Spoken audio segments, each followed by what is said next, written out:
जय जय सीताराम। उठे लखनु प्रभु सोवत जानी, कही सचिवहि सोवन मृदुबानी। कछुक दूरी सजी बान सरासन, जागन लगे बैठ बीरासन। फिर प्रभु श्री रामचंद्र जी को सोते जानकर लक्ष्मण जी उठे और कोमल वाणी से मंत्री सुमंत जी को सोने के लिए कहकर वहाँ से कुछ दूर पर धनुष बाण से सजकर वीरासन से बैठकर जागने अर्थात पहरा देने लगे। गुह बुलाई पाहरो प्रतीति, ठाव ठाव राखे अति प्रीति। आप लखन पही बैठे जाए, कट भाती सर चाप चढ़ाई। गो ने विश्वास पात्र पहरेदारों को बुलाकर अत्यंत प्रेम से जगह जगह नियुक्त कर दिया और आप कमर में तरकस बांधकर तथा धनुष बाण चढ़ाकर लक्ष्मण जी के पास जा बैठे। सोवत प्रभु ही निहारे निषादु, भयउ प्रेम बस हृदय विषादु। तनु पुलकित जलु लोचन बहई, बचन सप्रेम लखन सन कहई। प्रभु को जमीन पर सोते देखकर प्रेमवश निषाद राज के हृदय में विषाद हो आया। उसका शरीर पुलकित हो गया और नेत्रों से प्रेमाश्रुओं का जल बहने लगा। वह प्रेम सहित लक्ष्मण जी से वचन कहने लगा। भूपति भवन सुभाय सुहावा, सुरपति सदनुन पट तर पावा। मणिमय रचित चारु चौबारे, जनुरथ पति निज हाथ संवारे। महाराज दशरथ जी का महल तो स्वभाव से ही सुंदर है, इंद्र भवन भी जिसकी समानता नहीं पा सकता। उसमें सुंदर मणियों के रचे चौबारे, छत के ऊपर बंगले हैं जिन्हें मानो रति के पति कामदेव ने अपने ही हाथों सजाकर बनाया है। सोचिब सुविचित्र सुभोगमय, सुमन सुगंध सुबास। पलंग मंजुमन दीप जहाँ, सब विधि सकल सुपास। जो पवित्र बड़े ही विलक्षण सुंदर भोग पदार्थों से पूर्ण और फूलों की सुगंध से सुवासित हैं, जहाँ सुंदर पलंग और मणियों के दीपक हैं तथा सब प्रकार का पूरा आराम है। विविध बसन उपधान तुराई, क्षीर फेनु मृदु विशद सुहाई। तह सिय राम शयन निशिकरहि, निज छबिरति मनोज मधुहरहि। जहाँ ओढ़ने बिछाने के अनेकों वस्त्र, तकिए और गद्दे हैं जो दूध के फेन के समान कोमल, निर्मल, उज्जवल और सुंदर हैं, वहाँ उन चौबारों में श्री सीता जी और श्री रामचंद्र जी रात को सोया करते थे और अपनी शोभा से रति और कामदेव के गर्व को हरण करते थे।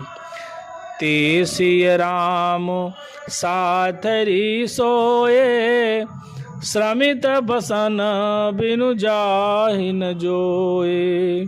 मातु पिता परिजन पुरवासी, सखा सुशील दास यरुदासी।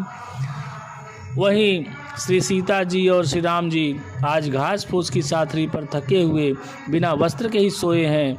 ऐसी दशा में वे देखे नहीं जाते। माता पिता, कुटुंबी, पुरवासी, प्रजा, मित्र, अच्छे शील स्वभाव के दास और दासियां, जो गवहीं जी नहीं प्राण की नाई। मही सोवत तेहि राम गोसाई। पिता जनक जग विदित प्रभाऊ, ससुर सुरेश सखा रघुराऊ। सब जिनकी अपने प्राणों की तरह सार संभार करते थे, वही प्रभु श्री रामचंद्र जी आज पृथ्वी पर सो रहे हैं। जिनके पिता जनक जी हैं, जिनका प्रभाव जगत में प्रसिद्ध है, जिनके ससुर इंद्र के मित्र रघुराज दशरथ जी हैं। रामचंद्रपति सोबै देहि, सोवत मही विधि बामन केहि। सिय रघुबीर की कानन जोगु, कर्म प्रधान सत्य कहलोगु। और पति श्री रामचंद्र जी हैं, वही जानकी जी आज जमीन पर सो रही हैं। विधाता किसको प्रतिकूल नहीं होता। सीता जी और श्री रामचंद्र जी क्या बन के योग्य हैं। लोग सच कहते हैं कि कर्म ही प्रधान है। कैकेयी नंदिनी मंदमती, कठिन कुटिल पनु कीन। जहि रघुनंदन जानकी, सुख अवसर दुख दीन। कैकेयी राज की लड़की नीच बुद्धि कैकेयी ने बड़ी ही कुटिलता की, जिसने रघुनंदन श्री राम जी को और जानकी जी को सुख के समय दुख दिया। भय दिन कर कुल बिटप कुठारी, कुमति कीन सब विश्व दुखारी। भयउ विषादु निषादहि भारी, राम सिय मही शयन निहारी। वह सूर्य कुल रूपी वृक्ष के लिए कुल्हाड़ी हो गई। उस कुबुद्धि ने संपूर्ण विश्व को दुखी कर दिया। श्री राम सीता को जमीन पर सोते हुए देखकर निषाद को बड़ा दुख हुआ।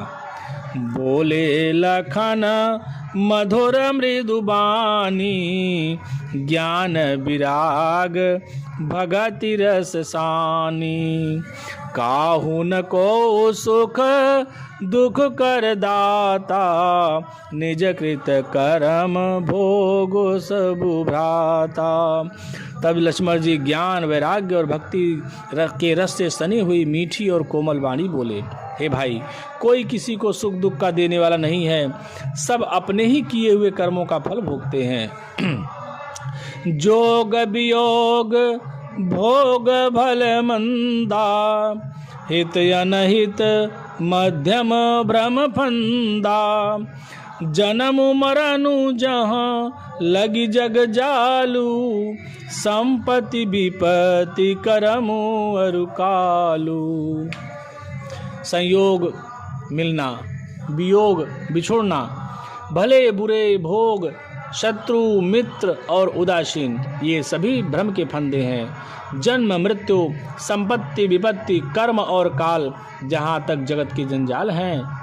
धरनी धामो धनु पुर परिवारू, सरगु नरकु जहाँ लगी व्यवहारू।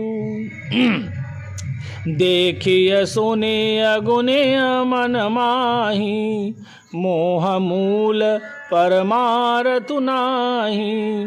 धरती पर धरती, घर, धन, नगर, परिवार, स्वर्ग और नरक आदि जहाँ तक व्यवहार हैं, जो देखने सुनने और मन के अंदर विचारने में आते हैं, इन सब का मूल मोह अज्ञान ही है, परमार्थतः ये नहीं है। सपने होई भिखार नेपो, रंकुनाक पति होई। जागे लाभुन हानि कछो, तिमे प्रपंच जिय जोई।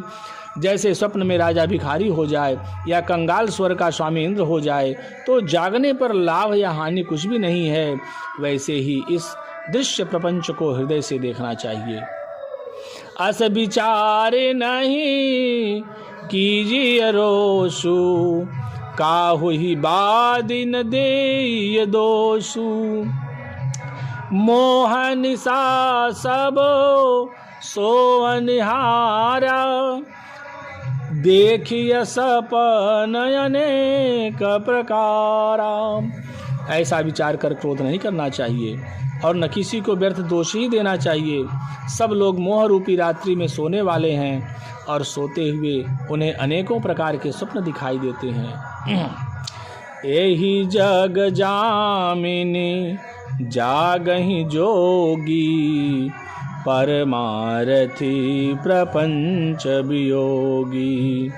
जानिय तबहि जीव जग जागा, जब सब विषय विलास विरागा। इस जगत रूपी रात्रि में योगी लोग जागते हैं, जो परमार्थी हैं और प्रपंच अर्थात माइक जगत से छूटे हुए हैं। जगत में जीव को जागा हुआ तभी जानना चाहिए जब संपूर्ण भोग विलासों से वैराग्य हो जाए। होई विवेको मोह भ्रम भागा, तब रघुनाथ चरण अनुरागा।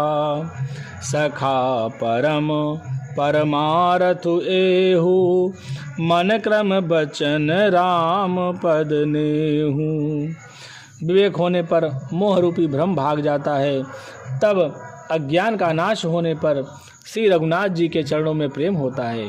हे सखा, मन वचन और कर्म से श्री राम जी के चरणों में प्रेम होना चाहिए। यही सर्वश्रेष्ठ परमार्थ पुरुषार्थ है। राम ब्रह्म परमारथ रूपा, अभिगत अलख अनादि अनूपा। सकल विकार रहित गत भेदा, कहि नित नेति निरूपहि वेदा। श्री रामचंद्र जी परमास्वरूप परम वस्तु पर ब्रह्म हैं। वे अवगत जानने में न आने वाले, अलख स्थूल दृष्टि से देखने में न आने वाले, अनादि आदि रहित, अनुपम उपमा रहित, सब विकारों से रहित और भेद शून्य हैं। वेद जिनका नित्य नेति नेति कहकर निरूपण करते हैं। भगत भूमि भो सुर सुरभि, सुरहित लाग कृपाल। करत चरित धरि मनुज तनु, सुनत मिटहि जग जाल। वही कृपालु श्री रामचंद्र जी भक्त, भूमि, ब्राह्मण, गौ और देवताओं के हित के लिए मनुष्य शरीर धारण करके लीलाएं करते हैं, जिनके सुनने से जगत के जंजाल मिट जाते हैं। पवन तनय संकट हरन, मंगल मूर्ति रूप। राम लखन सीता सहित, हृदय बसहु सुरभूप।